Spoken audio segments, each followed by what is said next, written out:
नमस्कार, आप देख रहे हैं रेवा दर्शन में सचेता बघेल आपके साथ। आइए नजर डालते हैं आज की खबरों पर विस्तार से। कलेक्टर ने कहा, सोनोग्राफी केंद्र का हर माह निरीक्षण कर प्रतिवेदन दे। सोनोग्राफी मशीन के पंजीयन के लिए रेड क्रॉस में जमा करने होंगे 20,000 रुपए। कलेक्ट्रेट के बाणसागर सभागार में पीसीएन पीएनडीआई एक्ट के तहत गठित जिला स्तरीय सलाहकार समिति की बैठक आयोजित की गई। बैठक की अध्यक्षता करते हुए कलेक्टर मनोज पुष्प ने कहा कि समिति के सदस्य तथा स्वास्थ्य विभाग के अधिकारी हर माह सोनोग्राफी केंद्रों का निरीक्षण करें। इन केंद्रों में एक्ट के प्रावधानों का किसी भी तरह का उल्लंघन पाए जाने पर कठोर कार्यवाही प्रस्तावित करें। जिले के हनुमाना, तेउथर, चाक घाट तथा जवर जैसे सीमावर्ती कस्बों में पीसी एंड पीएनडीटी एक्ट के संबंध में जानकारी देने के लिए मुख्य चिकित्सा एवं स्वास्थ्य अधिकारी एक दिवसीय कार्यशाला आयोजित करें। इनमें आशा कार्यकर्ता, एनएम तथा आंगनवाड़ी कार्यकर्ताओं को एक्ट के प्रावधानों की जानकारी दें। साथ ही इस बात का भी व्यापक प्रचार प्रसार कराएं कि भ्रूण लिंग परीक्षण की जानकारी देने वालों को 2 लाख रुपए इनाम देने का प्रावधान है। बैठक में कलेक्टर ने कहा कि सीमावर्ती विकास खंडों के बीएमओ उत्तर प्रदेश के उनके समकक्ष स्वास्थ्य विभाग के अधिकारियों से संपर्क करके सीमावर्ती क्षेत्र में उत्तर प्रदेश में स्थित सोनोग्राफी केंद्रों के संबंध में भी रिपोर्ट प्राप्त करें। समिति की ओर से प्रयागराज तथा मिर्जापुर के कलेक्टरों एवं स्वास्थ्य विभाग के अधिकारियों को भी सीमावर्ती क्षेत्र में सोनोग्राफी सेंटरों की निगरानी के संबंध में पत्र प्रेषित करें। कलेक्टर ने कहा कि नई सोनोग्राफी मशीन के पंजीयन के लिए आवेदन करने पर जिला रेड क्रॉस समिति में 20,000 रुपये की सहयोग राशि तथा लाइसेंस का नवीनीकरण कराने पर 10,000 रुपये की सहयोग राशि देना आवश्यक होगा। समिति ने जिन केंद्रों के लिए पंजीयन अथवा मशीन संचालन की अनुमति दी है, उनसे भी निर्धारित राशि जमा कराएं। बैठक में पुलिस अधीक्षक नवनीत भसीन ने कहा कि एक्ट के प्रावधानों तथा भ्रूण लिंग परीक्षण की जानकारी देने पर 2 लाख रुपए के इनाम के बड़े बोर्ड जिले के सभी प्रमुख सार्वजनिक स्थलों पर लगाएं। सोनोग्राफी सेंटर के बाहर भी इस आशय से बोर्ड लगाना सुनिश्चित करें। बैठक में मुख्य चिकित्सा एवं स्वास्थ्य अधिकारी डॉक्टर एनएन मिश्रा ने सोनोग्राफी मशीन के पंजीयन के संबंध में प्रकरण प्रस्तुत किए। बैठक में 2 सामाजिक कार्यकर्ताओं के स्थान पर 2 नए सदस्य नामांकित करने को मंजूरी दी गई है। वहीं बैठक में उप संचालक स्वास्थ्य डॉक्टर एनपी पाठक, जिला कार्यक्रम अधिकारी महिला एवं बाल विकास श्रीमती प्रतिभा पांडे, जिला अभियोजन अधिकारी सामाजिक कार्यकर्ता डॉक्टर मुकेश एंगल तथा समिति के सदस्यगण उपस्थित रहे। हम लोगों ने अभी पीसीपीएनडीटी की बैठक की है और इसमें हम लोग विस्तार से इन चीज़ों पे लगातार बैठक कर रहे हैं। पिछले दिनों ये चीज़ प्रकाश में आई थी कि बॉर्डरिंग एरिया के कुछ लोग जो हैं कि भ्रूण परीक्षण कराने के लिए बॉर्डर के बाहर कुछ इस तरह के सेंटर डेवलप हुए हैं जहां पर जाते हैं। इसके संबंध में हमने मिर्ज़ापुर और इलाहाबाद के कलेक्टर्स को भी पत्र भेजा है। इस बैठक में हम लोगों ने निर्णय लिया है कि उसकी एक्टिविटीज़ थोड़ी और बेहतर तरीके से करेंगे। हम लोग उन डिस्ट्रिक्ट लेवल जो बॉर्डरिंग ब्लॉक्स हैं उनके आशा आंगनवाड़ी कार्यकर्ता और जो वहाँ के एनजीओ हैं जो इस काम में लगे हैं उनके साथ एक कार्यशाला भी अभी आयोजित करने जा रहे हैं, जो अगले हफ्ते उम्मीद है कि उसके डेट्स हम आपसे शेयर करेंगे। इसके अलावा बीएमओज़ को हमने ये निर्देश दिए हैं कि आप जो बॉर्डर के उस तरफ के बीएमओ हैं उनके साथ आप बैठक आयोजित करेंगे और ये सुनिश्चित कराएंगे कि उन सेंटर्स के द्वारा पीसीपीएनडीटी एक्ट का पालन सख्ती से किया जा रहा है कि नहीं किया जा रहा है। जो फॉर्म जनरेट हो रहे हैं उस फॉर्म का प्रॉपर संधारण हो रहा है कि नहीं हो रहा है और उनका वहाँ के जिला प्रशासन के द्वारा इंस्पेक्शन किया जा रहा है कि नहीं किया जा रहा है। हम लोग इसमें काफ़ी प्रोएक्टिव रहेंगे और कोशिश करेंगे कि हमारी और एसपी साहब की और वहाँ के कलेक्टर साहब, एसपी साहब और सीएमएचओ के साथ भी हम शीघ्र ही वहाँ बैठक आयोजित करेंगे। हमारी कोशिश ये है कि हमारे ज़िले का जो जेंडर रेशियो अभी काफ़ी बढ़ा है उसको हम नेशनल लेवल के ऊपर ले जाएँ और न केवल भ्रूण परीक्षण का कोई भी मामला न आए बल्कि जो सेक्स डिटर्मिनेशन के इश्यूज हैं उस पर हम प्रचार प्रसार करेंगे। जो 2 लाख रुपए की इस पे शासन के द्वारा पुरस्कार की राशि की घोषणा की गई है उसका अच्छा प्रचार प्रसार करेंगे। आप शहरी क्षेत्रों में भी कई जगह हो रहा है लेकिन पुलिस को सूचना देने पर पुलिस अपने आप को अधिकारिक नहीं मानती है और आप मेरे से शेयर किया करें। हम लोग इस पे बहुत ही सख्त है और इसमें सख्त कार्रवाई करेंगे, इसमें कोई डाउट नहीं है। जो जेंडर डिस्क्रिमिनेशन है और सेक्स डिस्क्रिमिनेशन है इसके ऊपर व्यक्तिगत रूप से मैं काफ़ी सख्त रहूँगा। आप शेयर करेंगे तो उसमें सख्ती से कार्रवाई होगी। नगरीय एवं ग्रामीण क्षेत्रों में चलाया जा रहा है मतदाता जागरूकता अभियान। कलेक्टर एवं जिला निर्वाचन अधिकारी मनोज पुष्प के मार्गदर्शन में जिले के नगरीय निकाय एवं त्रिस्तरीय पंचायत चुनाव में अधिक से अधिक मतदान सुनिश्चित करने के लिए जिले में नगरीय एवं ग्रामीण क्षेत्रों में व्यापक स्तर पर मतदाता जागरूकता अभियान चलाया जा रहा है। इस अभियान के अंतर्गत नगरीय एवं ग्रामीण क्षेत्र में मतदाताओं को सारे काम छोड़कर मतदान किस दिन सिर्फ सबसे पहले मतदान करने की शपथ दिलाई जा रही है। ग्रामीणों को बताया जा रहा है कि अपने गांव व क्षेत्र के विकास के लिए चुनाव में उनकी महत्वपूर्ण भूमिका होना चाहिए। अपने मत का उपयोग स्वयं के विवेक से करें, किसी के बहकावे, प्रलोभन तथा दबाव में न आए, वहीं निर्भीक होकर मतदान करें। मतदाता जागरूकता अभियान के अंतर्गत ग्रामीण क्षेत्रों में मनरेगा और तालाब निर्माण कार्यस्थल पर जाकर ग्रामीणों को मतदान करने की शपथ दिलाई जा रही है। मतदाता जागरूकता के लिए ग्रामीण क्षेत्र में आंगनवाड़ी केंद्र तथा स्कूली बच्चों द्वारा रैली निकाली जा रही है। दीवार लेखन का कार्य भी किया जा रहा है। वहीं मतदाता जागरूकता का यह अभियान ग्रामीण क्षेत्र में लगने वाले साप्ताहिक हाट बाजार में चलाया जा रहा है और मतदाताओं को अपने मताधिकार का उपयोग करने की शपथ दिलाई जा रही है। हर विकासखंड में बनाए जाएंगे मॉडल मतदान केंद्र। वहीं जिले भर में पंचायत निर्वाचन तथा नगरीय निकायों के निर्वाचन की प्रक्रिया जारी है। पंचायत निर्वाचन के लिए 3 चरणों में तथा नगरीय निकायों में 2 चरणों में मतदान कराया जाएगा। पंचायत चुनाव में मतपत्र और मतपेटी के माध्यम से मतदान होगा। वहीं नगरीय निकाय के निर्वाचन में इलेक्ट्रॉनिक वोटिंग मशीन ईवीएम से मतदाता अपने मताधिकार का प्रयोग करेंगे। निर्वाचन आयोग के निर्देशों के अनुसार सभी मतदान केंद्रों में मतदान के लिए आवश्यक प्रबंध किए जा रहे हैं। वहीं इस संबंध में कलेक्टर एवं जिला निर्वाचन अधिकारी मनोज पुष्प ने बताया कि प्रत्येक विकास खंड में 5-5 मॉडल मतदान केंद्र बनाए जाएंगे। इन्हें स्थानीय कर्मचारियों द्वारा आकर्षक रूप दिया जाएगा। मतदाता सुविधाजनक तरीके से मतदान कर सके, इसके लिए मॉडल मतदान केंद्र में बेहतर प्रबंध किए जाएंगे। जिले के सबसे आकर्षक 5 मतदान केंद्र को पुरस्कृत भी किया जाएगा। अवैध खनन, परिवहन एवं भंडारण पर लगातार कार्यवाही जारी। डेड रेट जमा नहीं करने पर 12 खदान निरस्त। कलेक्टर मनोज पुष्प के निर्देशन पर जिले में अवैध खनन, परिवहन एवं भंडारण पर लगातार कार्यवाही जारी है। खदान धारकों द्वारा अनियमितता बरतने पर खदानों को निरस्त किया जा रहा है। कलेक्टर द्वारा गत माह टास्क फोर्स की बैठक में खनिज विभाग को निर्देशित किया गया था कि जिले के सभी खदानों का मौके पर जाकर निरीक्षण किया जाए। तदानुक्रम में निरीक्षण के दौरान 12 खदानों में डेड रेट जमा नहीं करने तथा पर्यावरणीय अनुमति के अनुरूप वृक्षारोपण नहीं कराने पर निरस्त किए जाने की कार्यवाही की गई। जिला खनिज अधिकारी रत्नेश दीक्षित ने बताया कि मऊगंज हर्राहा के संतोष सिंह की 2 खदानें, आकाश सिंह एवं गणेश सिंह की एक खदान, सीतापुर के बृहस्पति सिंह की 1 खदान, कोईडार के ज्ञानेंद्र कुमार की खदान, खमरा खुर्द में प्रमोद सिंह की खदान, पडरी के विनेश उपाध्याय की खदान, वहीं पत्थरगढ़ी के अनिल पांडे की खदान एवं दादर के महाकालेश्वर की 2 खदानों को समय सीमा में समाधान कारक जवाब प्रस्तुत न करने एवं डेड रेट जमा नहीं करने पर निरस्त कर दिया गया है। खनिज अधिकारी ने निरस्त खदान धारकों को सूचित किया है कि बकाया राशि 1 माह में जमा किया जाना सुनिश्चित करें, अन्यथा संस्थानों को जब्त करते हुए कुर्क कर वसूली की कार्यवाही की जाएगी। घुंघरू वादक डांस अकेडमी द्वारा कथक वर्कशॉप का आयोजन समापन हुआ। पुरस्कार एवं प्रमाण पत्र भी बांटे गए। इस अवसर पर पूर्व मंत्री महाराजा पुष्पराज सिंह मौजूद रहे। वहीं इस कार्यक्रम का आयोजन कृष्णराज कपूर ऑडिटोरियम में किया गया था। पंडित बिरजू महाराज के शिष्य मालती श्याम मौजूद रहे। रीवा में कई सालों बाद कथक डांस का वर्कशॉप आयोजित किया जा रहा है। वर्कशॉप 1 जून से 11 जून तक चलेगा। वहीं वर्कशॉप के पश्चात 12 जून को सभी की शानदार स्टेज परफॉर्मेंस रीवा के भव्य ऑडिटोरियम कृष्णराज कपूर में होगी। हम आपको बता दें कि शुरू की वर्कशॉप में पहले 5 दिन बादल बैरिया आपको प्रशिक्षित करेंगे। इसके बाद अगले 5 दिन की वर्कशॉप में आएंगी पद्म भूषण से सम्मानित पंडित बिरजू महाराज की सीनियर शिष्या गुरु मालती श्याम जी, जो आपको प्रशिक्षित करेंगी। ये वर्कशॉप विभिन्न आयु के वर्ग के लिए आयोजित हो रही है। बच्चे, युवा और महिलाएं सभी सम्मिलित हो सकते हैं।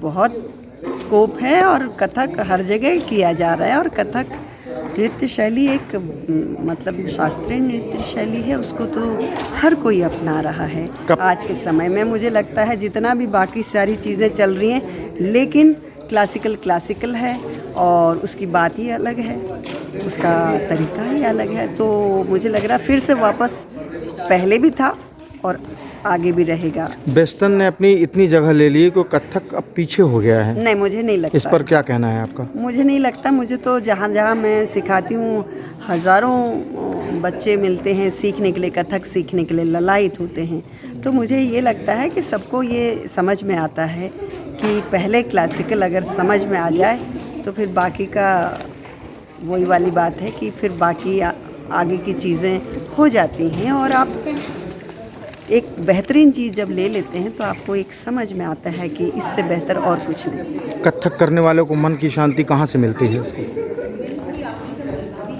जब वो अपना रियाज करते हैं, ध्यान करते हैं और उसी में लीन हो जाते हैं और ईश्वर के साथ तार मिलता है, तो मेरे ख्याल से उससे बड़ी शांति और कुछ नहीं है। आप कितने जगह ये अपनी प्रस्तुति कर चुके पूरी हैं? दुनिया भर में, पूरी दुनिया भर में यहाँ भी आई हूँ, लेकिन बहुत मतलब पूरे वर्ल्ड में कह लीजिए, अमेरिका, लंदन, बहुत सारे महिलाओं में भी कथक को लेके काफ़ी रुझान है। अभी जो हमारा 11 दिवसीय जो प्रशिक्षण चल रहा था, आज समापन समारोह था, उसमें आपने देखा होगा यहाँ पे 60 तक की लेडीज़ों ने है ना बढ़ चढ़ के भाग लिया है। 2.5 साल की बच्चों से लेके 60 साल की महिलाओं ने भी इसमें बढ़ चढ़ के डांस में है ना अपनी प्रस्तुति दी है। तो इसमें काफ़ी क्रेज़ है इस वक्त महिलाओं में भी, बच्चों में भी, डांस को खास करके कथक को लेकर। ये आयोजन का क्या उद्देश्य था? बादल जो मेरा छोटा बेटा है, मेरा देवर है, वो यहाँ से रीवा से दिल्ली गया था, जो सीख कर आया था। हमने ये बिल्कुल एक कच्ची मिट्टी था, गीली मिट्टी जिसको कहेंगे, मालती जी के वहाँ पर इसने बिल्कुल इसको जो बिल्कुल उन्होंने तराश दिया है। तो मैं चाहती थी कि ये रीवा की जनता भी देखे कि जो ये एक मिट्टी का सिर्फ जो गया था रीवा से दिल्ली, वहाँ से आने पर क्या इसने सीखा, यही उद्देश्य मैं रीवा की जनता को देना चाहती थी। वेस्टर्न डांस इतना हावी हो चुका है कि कथक को धीमे धीमे पीछे करता चला रहा, तो क्या ये पीछे हो जाएगा कि और बढ़ेगा आगे? नहीं, आज के कार्यक्रम हमारी यही कोशिश थी। अब हमारा यही उद्देश्य है कि रीवा में भी अब कथक में होगा और इसका और क्रेज बढ़ेगा। जनपद सदस्य, सरपंच तथा पंच पदों के लिए 10,929 उम्मीदवार चुनाव मैदान में। पंचायत राज संस्थाओं के आम चुनाव में जिले की 9 जनपद पंचायतों में जनपद सदस्य, सरपंच तथा पंच पदों पर कुल 10,929 उम्मीदवार चुनाव मैदान में हैं। इनके चुनाव के लिए 3 चरणों में मतदान कराया जाएगा। इस संबंध में उप जिला निर्वाचन अधिकारी ए के झा ने बताया कि जिले की 9 जनपद पंचायतों के 223 वार्डों के लिए 1,576 उम्मीदवार चुनाव मैदान में हैं। इनमें 702 पुरुष तथा 874 महिला उम्मीदवार हैं। जिले के 820 ग्राम पंचायतों में सरपंच पद के लिए 5,825 उम्मीदवार चुनाव मैदान में हैं। इनमें 2,886 पुरुष तथा 2,939 महिला उम्मीदवार हैं। 4 ग्राम पंचायतों में सरपंच निर्विरोध निर्वाचित किए जा चुके हैं। जिले के 820 ग्राम पंचायतों के 14,833 पंच पदों के लिए 17,134 उम्मीदवारों ने नामांकन पत्र दाखिल किए थे। इनमें से 13,019 पंच अपने वार्डों में निर्विरोध निर्वाचित हो गए हैं। पंच पद के लिए अब केवल 3,528 उम्मीदवार चुनाव मैदान में हैं। इनमें 1,887 पुरुष तथा 1,630 महिला उम्मीदवार हैं। दिलचस्प तथ्य यह है कि पंच पदों के उम्मीदवार की कुल संख्या सरपंच पद के उम्मीदवार से भी कम है। सिरमौर तहसील के बैकुंठपुर थाना क्षेत्र अंतर्गत माड़व गांव में एक साथ करीब 20 लोग फूड पॉइजनिंग के शिकार हो गए। इस दौरान एक बच्चे समेत 3 लोगों की मौत भी हो गई। वहीं बीमारी की जानकारी लगते ही स्वास्थ्य विभाग का अमला गांव पहुंच गया। साथ ही गांव के पानी का सैंपल लिया गया है, जिससे भी जांच की जाएगी। रीवा मुख्यालय से करीब 20 किलोमीटर दूर माड़व गांव में पिछले 10 दिनों से उल्टी दस्त के 2 दर्जन से ज़्यादा मामले सामने आए हैं। इस दौरान 3 लोगों की मौत भी हो चुकी है। माड़व गांव के हरिजन बस्ती और आदिवासी बस्ती के लोग उल्टी दस्त से बीमार हैं, जिनका इलाज सिरमौर स्वास्थ्य केंद्र में चल रहा है। वहीं गांव में बीमारी की जानकारी पाकर स्वास्थ्य विभाग की टीम गांव पहुंचकर ग्रामीणों के स्वास्थ्य की जानकारी ले रही है। वहीं उन्हें दवाएं भी वितरित किए जा रहे हैं। CMHO रीवा ने एक हफ्ते के लिए 5 स्वास्थ्य कर्मियों की एक टीम गांव में लगा रखी है, जो लगातार ग्रामीणों के स्वास्थ्य पर नज़र रखे हुए हैं और उन्हें ज़रूरी दवा भी पिला रहे हैं। साथ ही गांव के पानी का सैंपल भी लिया गया है, जिसकी भी जांच की जाएगी। ऐसा माना जा रहा है कि गांव के कुछ दिन पूर्व वैवाहिक कार्यक्रम का आयोजन था। इसमें सामूहिक भोज करने व गांव के पानी के कारण लोगों का स्वास्थ्य खराब हुआ है। क्या नाम था उसका?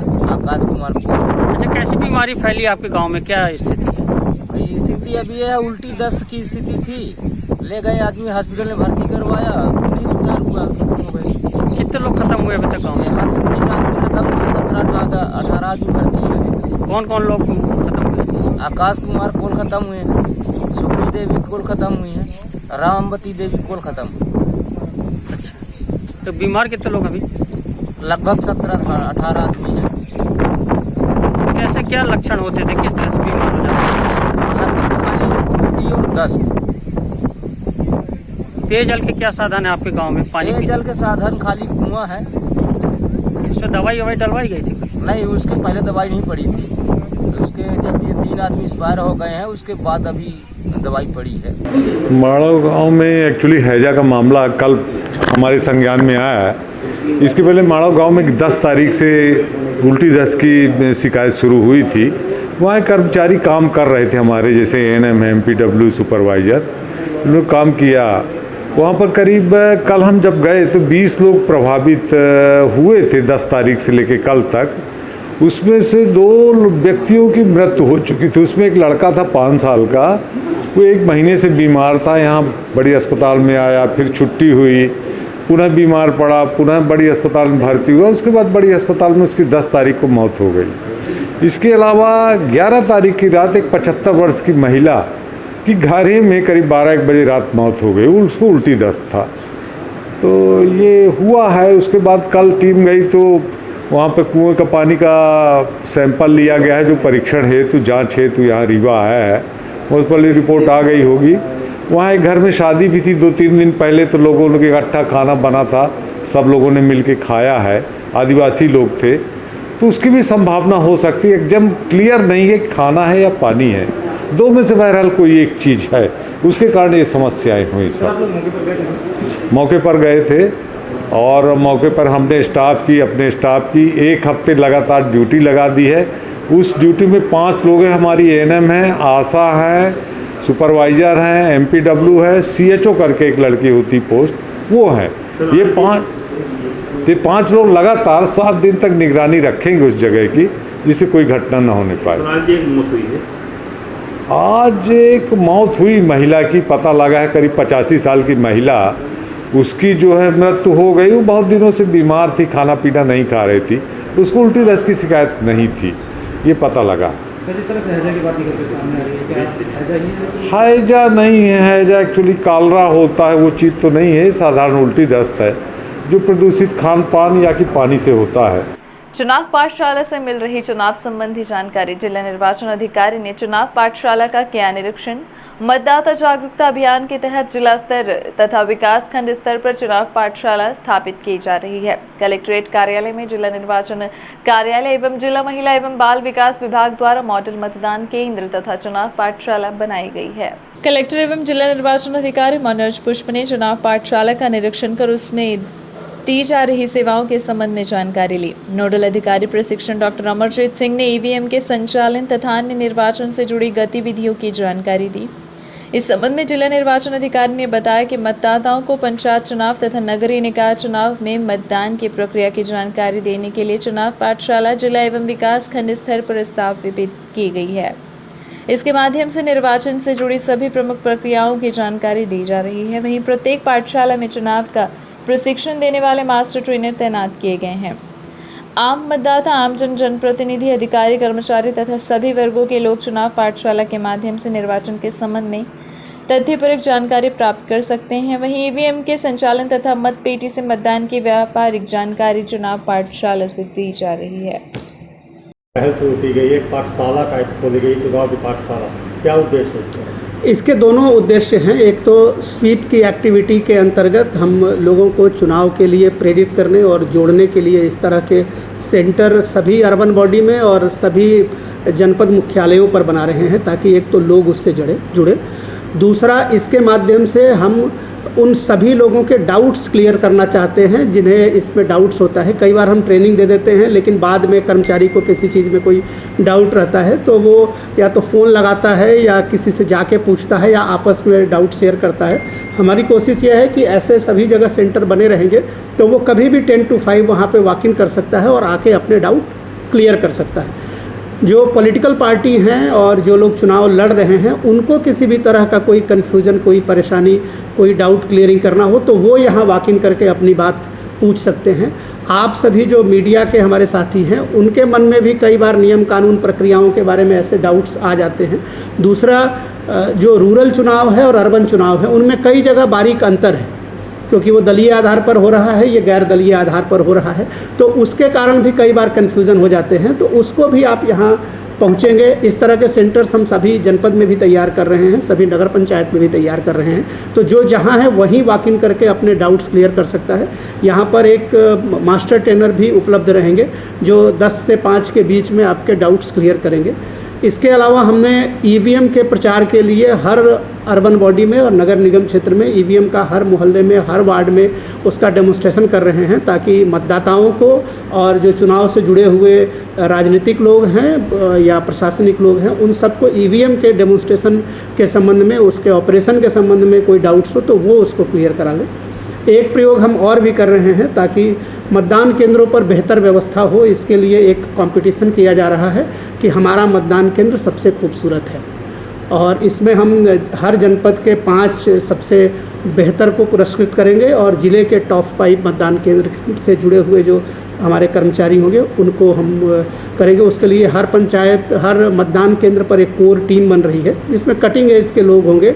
ग्राम सहायक है, रोजगार सहायक है, आंगनवाड़ी कार्यकर्ता है, इस तरह के जो लोग हैं वो रहेंगे और ज़िले के सभी जनपद पंचायतों में 5 सबसे खूबसूरत मतदान केंद्रों को और ज़िले भर के 5 सबसे खूबसूरत मतदान केंद्रों को पुरस्कृत किया जाएगा। चुनावी पाठशाला की जो शुरुआत की गई है प्रदेश। ये थी आज की खबरें। आगे की खबरों के लिए बने रहे रेवा दर्शन के साथ। दीजिए हमें इजाज़त। नमस्कार।